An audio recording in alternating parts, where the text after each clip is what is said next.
मित्रहो, सिन्नरच्या भोंदू बाबा असलेल्या अशोक खरात उर्फ कॅप्टन याच्या कृष्णकृत्यांनी महाराष्ट्राची विधानसभा, संपूर्ण राज्य आणि देश इतकंच नव्हे तर पंतप्रधान कार्यालय सुद्धा अगदी भांबावून गेलेलं आहे. इतक्या याच्या कृष्णलीला या प्रचंड मोठ्या प्रमाणात आहेत आणि शर्मेनं मान खाली घालायला लावणारे आहेत.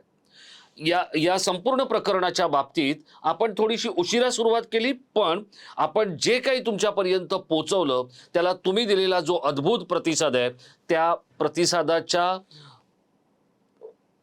कौतुकातून किंवा तुमच्या प्रेमातून मला मुळीच उतराई व्हायचं नाहीये. हे सगळं प्रकरण इतकं गंभीर आहे की ज्याची तुलना मी जळगाव वासनाकांडाबरोबर केली होती.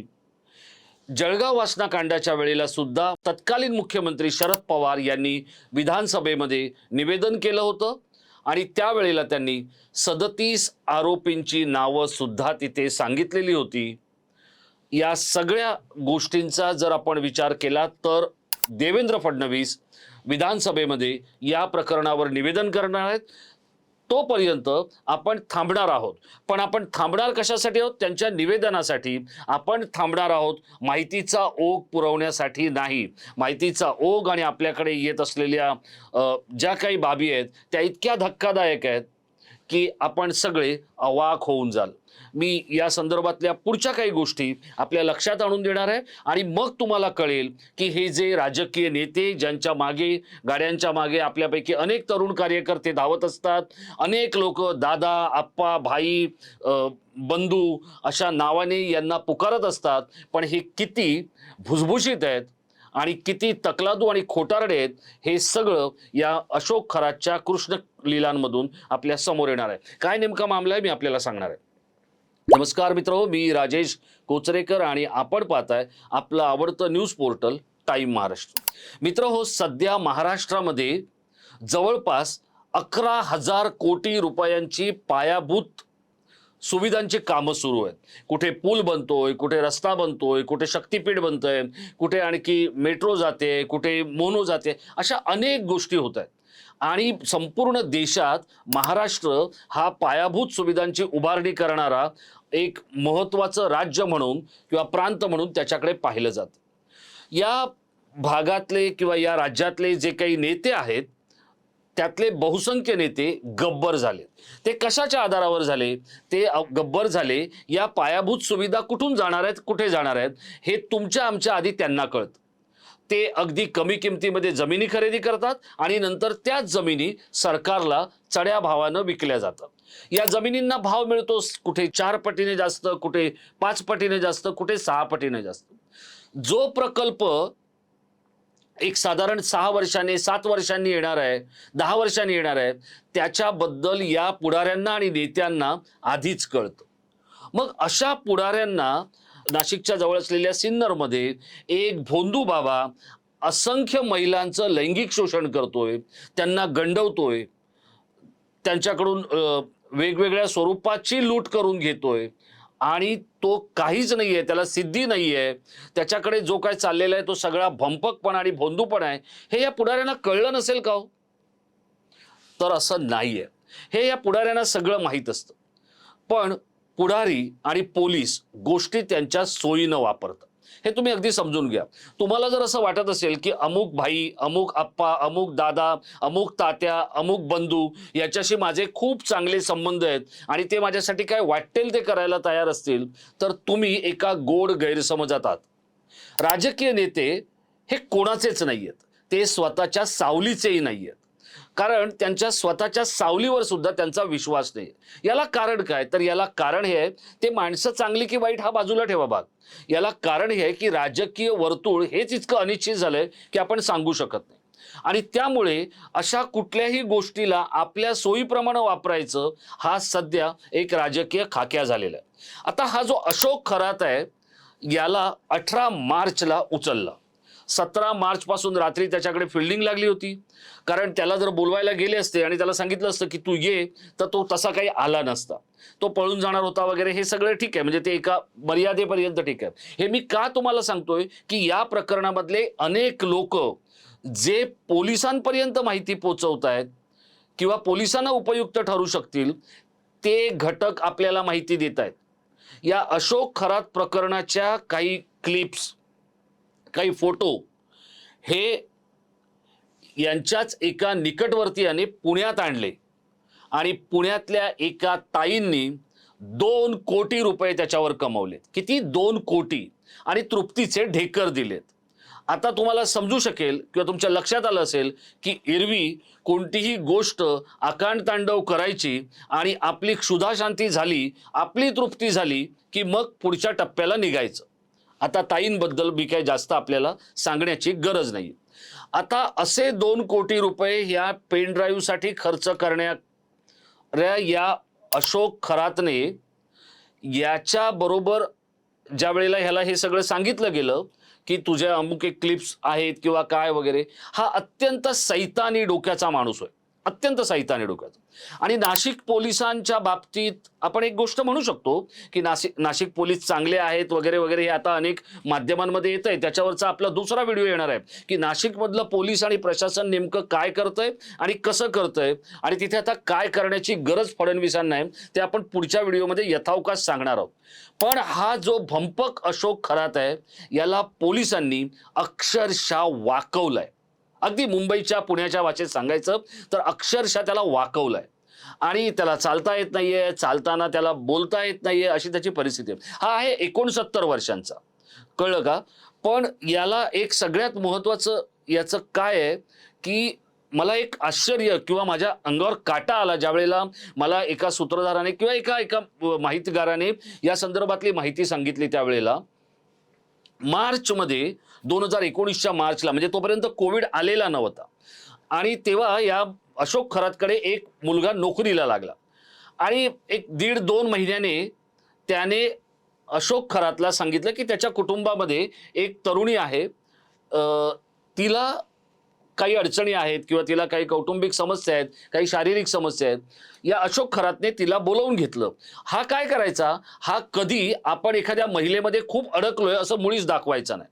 आणि मग बऱ्याच वेळेला जे राजकीय पुढारी आपल्या बायकांना, आपल्या सुनांना घेऊन याच्याकडे जायचे त्यावेळेला हा विरक्ती भाव अगदी ओतप्रोत दाखवायचा आणि आपण त्या गावचे नाहीच आहोत असं भासवायचा. पण मित्र हो, या अशोक खरातकडे शारीरिक संबंध ठेवण्यासाठी अनेकांनी वेटिंग लिस्ट बनवली होती. आणि ही अशीच वेटिंग लिस्ट असलेल्या एका तरुणाने याच्यात सगळ्यात महत्त्वाची भूमिका बजावली. याचं कारण असं आहे की याचं एक कार्यालय आहे नाशिकमधल्या कॅनडा कॉर्नर भागामध्ये. ओक्स प्रॉपर्टीज नावाचं एक संकुल आहे, तिथे याचं ऑफिस आहे, आलिशान ऑफिस आहे. त्या ऑफिसमध्ये हा जो याचा एक कर्मचारी आहे त्याने एक थायलंडवरून आणलेला कॅमेरा बसवला, छुपा कॅमेरा बसवला आणि त्याने याचे बरेचसे व्हिडिओ बनवून घेतले. आता हे त्याने का केलं तर या नराधमाने एका गरोदर महिलेवर शारीरिक संबंध करताना टेबलाचा वापर केला होता. टेबलाचा वापर करणं हा याचा सगळ्यात आवडता प्रकार होता. आणि बऱ्याच वेळेला असं व्हायचं की बरोबर गेलेला पुरुष हा बाहेर बसलेला असायचा, हा त्या महिलेला आत घ्यायचा आणि त्या महिलेबरोबर अत्यंत अश्लील, अर्वाच्य, अशा अनैतिक अशा गोष्टी करायचा. पण जणू काही बाहेर बसलेल्या पुरुषाची किंवा त्या VIP ची, त्या समाजातल्या मान्यवराची याला मूकसंमती आहे अशा स्वरूपाचा इथला माहोल असायचा. आणि त्यामुळे मांजराच्या गळ्यात घंटा बांधणार कोण असा प्रश्न ज्या वेळेला निर्माण झाला तेव्हा यातल्या काही अतृप्त लोकांनी आणि विशेषतः हा जो याचा एक कर्मचारी होता की ज्याच्या कुटुंबातल्या गरोदर महिलेवर याने शारीरिक संबंध ठेवले, ती अत्यंत त्रासातून बाहेर आली आणि तिच्या पोटातलं जे काही जो अर्भक होतं ते दगावलं, तो गर्भ नासवला गेला. अशा शेकडो नव्हे तर हजारो महिलांबरोबर याने शारीरिक संबंध ठेवल्याची माहिती आपल्याकडे अत्यंत विश्वसनीय सूत्रांनी दिलेली आहे. आजही लोक याच्या संदर्भातली माहिती आपल्यापर्यंत पोहोचवत आहेत. आता या सगळ्या प्रकरणामध्ये देवेंद्र फडणवीस नेमकं विधानसभेत काय काय सांगणार आहेत याच्यासाठी आपण थांबलेलो आहे. एक गोष्ट लक्षात ठेवा, हे अशोक खरात हे फक्त भोंदू बाबाचं प्रकरण नाहीये. याला राजकीय कंगोरे आहेत, याला सामाजिक कंगोरे आहेत, याला महाराष्ट्राच्या आणि दिल्लीच्या राजकारणातले सुद्धा पदर आहेत. म्हणून हे सगळं प्रकरण आपण तुम्हाला थांबून थांबून सांगतोय. याचं कारण असं आहे, हा जो भोंदू आहे तो भोंदू असेल समाजासाठी, पण त्याचा जो काही वापर करायचा आहे तो त्याचा वापर अत्यंत कल्पकतेनं करणारी काही अदृश्य हात सध्या कार्यरत आहे. हा काय करायचा, 100 रुपये किलोचे चिंचोके खरेदी करायचा. आणि चिंचोका म्हणजे चिंचेचं बी जे आहे ते जर तुम्ही सुती कापडावर घासलं तर ते अधिक चकाकतं. मला सांगा हो, की जे नेते आकाशात उडणाऱ्या पक्षाची पिसं गिनतात, ज्यांना 10 वर्षांना येणाऱ्या जमिनीला काय भाव असणार आहे ते कळतं, ज्यांना गावात काय घडलंय, खरं खोटं, चांगलं वाईट हे सगळं माहीत असतं, ते लोक आता अर्थात तुम्ही काय म्हणाल, की ते काय मंत्री होते का, ते मंत्री घेत आहेत का? तर मित्र हो, मी आपल्याला याहीपेक्षा धक्कादायक गोष्ट सांगणार आहे. याच्यामध्ये सर्व पक्षीय नेते आहेत आणि एकनाथ शिंदे यांच्या पक्षातील जवळपास 9 लोकांनी याला वाचवण्यासाठी फोन केलाय. भाजपचे लोक सुद्धा याला वाचवण्यासाठी पोलिसांना फोन करत होते. राष्ट्रवादीच्या लोकांनी तर काय विचारूच नका. म्हणजे रुपाली चाकणकर यांचं नामकरण आता काय करायचं हेच कळेनासं झालंय. आता इथे प्रश्न असा आहे, की जेव्हा हा चिंचोके 100 रुपयाला घेऊन 10,000 ते लाख, 1.25 लाखापर्यंत विकत होता, तो माणूस एक स्थानिक बाजारातून मिळालेलं मध किंवा खरेदी केलेलं मध सुद्धा 8-8 आणि 9-9 लाखांना अत्यंत आकर्षक पॅकिंगमध्ये बांधून आपल्या क्लायंट्सना किंवा आपल्याकडे येणाऱ्या लोकांना विकत होता. मित्र हो, हे सगळं ज्या वेळेला घडत होतं त्यावेळेला एका वेळेला तिथे अनेक लोक जात होते, अनेक पुढारी जात होते, अनेक कारखानदार जात होते, अनेक जमीनदार जात होते, अनेक सावकार जात होते, अनेक पॉवर प्लेयर जात होते, अनेक पोलीस अधिकारी जात होते. पोलीस अधिकाऱ्यांच्या महिलांबरोबर सुद्धा याने शारीरिक संबंध ठेवलेत. अनेक महसूल मधले अधिकारी जात होते. माझा प्रश्न असा आहे, की आता पुण्यातल्या त्या ताईंची चौकशी होणार का, की ज्यांनी 2 कोटी रुपये घेऊन तृप्तीचे ढेकर दिले? आणि याच्यातला आणखी एक सगळ्यात आपल्याला धक्कादायक सांगतो, याचा एका जमीन प्रकरणामध्ये नाशिकमधल्या एका माणसाशी वाद होता. त्याचं नाव आहे कैलास जाधव. आता कैलास जाधव म्हटल्यानंतर आपल्याला सनदी अधिकारी वाटतील, तर नाही, कारण कैलास जाधव सनदी अधिकारी हे माझे मित्र आहेत, एक चांगले अधिकारी आहेत हे आपल्याला माहिती आहे. पण हा जो माणूस होता हा ते व्यावसायिक होता. बांधकाम करणं, जमिनी खरेदी करणं हा त्याचा व्यवसाय होता. 2022 मध्ये त्याचा मृत्यू झाला. त्याचा मृत्यू झाला 17 डिसेंबर 2022ला. कार अपघातामध्ये त्याचा मृत्यू झाला. पण याचा जो चालक आहे, हा याचा चालक आणि या अशोक खरातचे काहीतरी स्नेहपूर्ण संबंध होते. आणि हा ज्या पद्धतीत हा कैलास जाधव नावाचा इसम या कॅप्टन खरातला नडत होता, त्या कैलास जाधवांना अनेकांनी निरोप दिले होते, की तुम्ही कॅप्टनना नडू नका, अशोक खरातांना त्रास देऊ नका, मांडवली करा, सगळं शांत करा. पण हे सगळं प्रकरण न्यायालयामध्ये सुरू होतं जमिनीचं. त्यामुळे कैलास जाधवांनी ते चालू ठेवलं आणि एका कार अपघातामध्ये त्यांचा मृत्यू झाला. आता या संपूर्ण प्रकरणाची चौकशी पुन्हा नव्याने करावी अशी मागणी कैलास जाधवांच्या भावाने केलेली आहे. आता हे सगळं प्रकरण आतापर्यंत, आज बघा आजचा दिवस का महत्वाचा आहे हे आपण समजून घेतलं पाहिजे. आज त्याची पोलीस कोठडी संपते. 18 तारीखला त्याला पकडलं, आज 24 तारीख आहे, आज त्याची पोलीस कोठडी संपते. ही कोठडी वाढवून मिळणार का, हा एक महत्वाचा मुद्दा आहे. आणि दुसरं, विधानसभेमध्ये आज मुख्यमंत्री काय काय सांगतायत, कारण शरद पवार आणि देवेंद्र फडणवीस यांच्यामध्ये बऱ्याच प्रमाणामध्ये साम्य आहे असं अनेकांना वाटतं. त्यांची कार्यपद्धती, त्यांचं प्रशासनाकडे बघण्याचा दृष्टिकोन, लोकांना मदत करण्याचा दृष्टिकोन, या सगळ्या गोष्टी फडणवीस आणि पवारांच्या मिळत्या जुळत्या आहेत असं अनेक राजकीय समीक्षकांचं म्हणणं आहे. जसं जळगाव वासनाकांडाबद्दल त्यांनी निवेदन केलं होतं, आज फडणवीस पण करणार आहे. पण या सगळ्यातून हा अशोक खरात नावाचा जो कंस मामा आहे, तो म्हणतो की मी कृष्णाचा अवतार आहे, पण तो खरा आहे कंस मामा. विचार करा की या राज्यातले पुरोगामी राज्यातले अनेक मान्यवर आपल्या कुटुंबातल्या लेकी बायका सुना यांना वेटिंग लिस्ट करून याच्याकडे जर पाठवत असतील तर हा महाराष्ट्र कुठे चाललाय? बरं, याचं रूप हे काही अनेक महाराजांसारखं किंवा अनेक बोवांसारखं राजबिंड नव्हतं. कळलं का? आपल्याला अनेक महाराज माहिती असतील की म्हणजे अगदी मुंबईपासून ते अगदी इंदोरपर्यंतचे की जे बघितल्यानंतर आपल्याला लोभसवाणे वाटायचे. असे अनेक लोक आपल्याला माहिती असतील. पण हा बघायला गेला तर अक्षरशः एखाद्या जनावरासारखा दिसायचा. पण पोलिसांनी त्याचं जे काही केलंय, परवा विधिमंडळाच्या प्रवेशद्वाराजवळ एक ज्येष्ठ आमदार सांगत होते. त्यांची पण ईडीची चौकशी झाली आणि त्यातून ते बाहेर पडले वगैरे असा सगळा तो प्रकार आहे. तर ते आमदार आम्हाला काही पत्रकारांना सांगत होते की म्हणे पोलीस या घटकाची जितकी भीती वाटते, विशेषतः मुंबई पोलीस किंवा जे शहरांमध्ये काम करणारे जे पोलीस आहेत त्यांची, तितकी भीती ईडी, सीबीआय, इन्कम टॅक्स किंवा इतर कोणत्याही विभागाची वाटत नाही. पोलिसांना फक्त जर मोकळा हात दिला तर पोलीस जे काय करू शकतात ते आपण आपल्या घरातल्या टीव्हीच्या स्क्रीनवर या अशोक खरातचं पाहिलेलं आहे.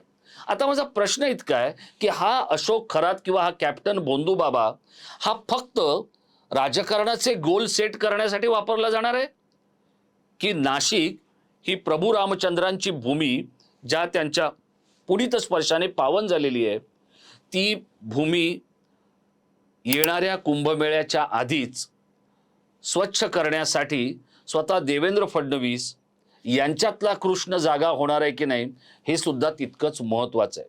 अन्यथा हे अशोक खरात प्रकरण जे आहे हे आत्ता चर्चेला आलेलं आहे. गॅसची टंचाई म्हणा, साताऱ्यातला जो काही गोंधळ म्हणा, भाजपची दादागिरी म्हणा, या सगळ्या गोष्टींकडे दुर्लक्ष करण्यासाठी अशोक खरात प्रकरण वापरलं जाऊ नये. तर हजारो महिलांवर झालेले अत्याचार, 17 वर्ष हे अत्याचार झालेत. बघा, जळगाव वासनाकांडावरचा माझा वेगळा व्हिडिओ मी आणतोय. त्याच्यासाठी थोडासा वेळ लागणार आहे. याचं कारण असं आहे की काही तांत्रिक गोष्टी आहेत, त्यासाठी मी थांबलोय. पण जळगाव वासनाकांडाची व्याप्ती आणि या अशोक खरातच्या प्रकरणाची व्याप्ती याच्यामध्ये जमीन आसमानचा फरक आहे मित्र हो. आणि त्यामुळेच जळगाव वासनाकांडामध्ये महिलांना फसवलं जात होतं, फूस लावली जात होती. इथे अनेक घरांमधले पुरुष, कर्ते, नेते, सामाजिक कार्यकर्ते, पुरस्कार विजेते हे आपापल्या घरातल्या महिलांना, आपल्या बायकांना, लेकींना, सुनांना या कॅप्टनच्या हवाली करत होते, जो चिंचोके लाख लाख रुपयांना विकत होता आणि फुटकळ 500-700 रुपयाला मिळणारं मध 8-9 लाखांना विकत होता. एरवी आपल्या मतदारांचं रक्त शोषणाऱ्या या राजकीय पुढाऱ्यांचं या नेमक्या अशोक कॅप्टनने केलं होतं काय, हाच माझा प्रश्न आहे. तुम्हाला काय वाटतं, या राज्यातल्या पुढाऱ्यांचं आणि मान्यवरांचं या अशोक खरातने नेमकं काय केलं होतं? आपल्याला जे वाटतं ते आपण या व्हिडिओच्या खाली असलेल्या इनबॉक्समधून आम्हाला जरूर कळवा. मित्रहो, माझा पुढचा व्हिडिओसुद्धा इतकाच माहितीपूर्ण असेल. आपण कुठेही जाऊ नका. विधिमंडळामध्ये देवेंद्र फडणवीस काय म्हणतायत आणि तेजस्वी सातपुते या स्वतः आज न्यायालयात काय सांगतायत, कारण या तरुणीवर आत्ताच महाराष्ट्रातल्या मायभगिनींची खूप मोठी भिस्त अवलंबून आहे. कारण हीच तरुणी याच्यात जे जे लोक इन्व्हॉल्व आहेत त्यातल्या अनेकांना उचलू शकेल, कारण ती तितकीच पारदर्शी, निष्पक्ष आणि डेरर आहे. आपण सगळ्यांनी प्रार्थना करायला हवी की तेजस्वी सातपुते सारख्या पोलीस अधिकाऱ्यांना शक्ती मिळणं हीच या कॅप्टन अशोक खरात सारख्या लोकांचा शक्तिपात होण्यासाठी उपयुक्त ठरू शकेल. बाकी तर सगळं मोह लीला अगाध.